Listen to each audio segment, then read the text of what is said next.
Hi guys, welcome to your first online business studies lesson. Today we are going to discuss topic 5. This will be lesson 1. I am going to try to keep the lessons as short as possible so that it is easier to distribute.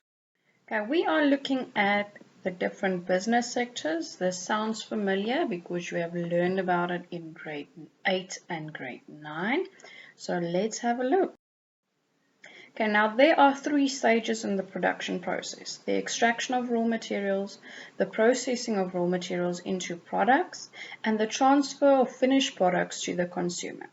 Now, activities during each stage of the production process are linked to a particular sector or part of the economic system. We can group business organizations into 3 categories. First, the primary sector, the extraction of raw materials from nature, such as forestry or fishing.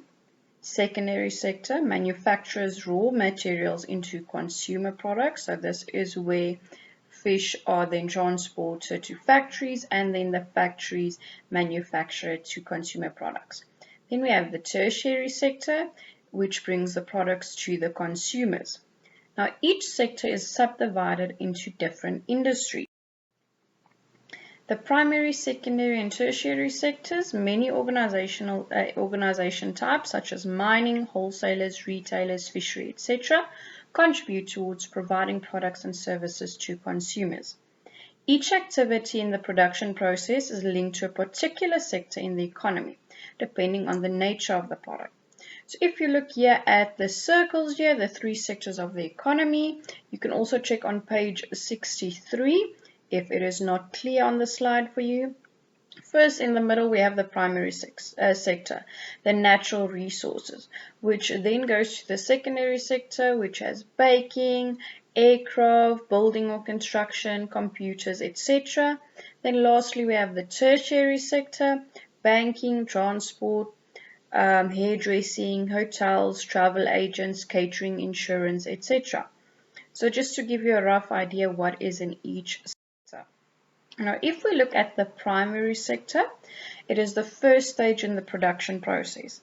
It deals with the extraction of raw materials from nature, for example, fishing, forestry, farming, mining, packaging of all the above materials. So basically everything that has to do with nature.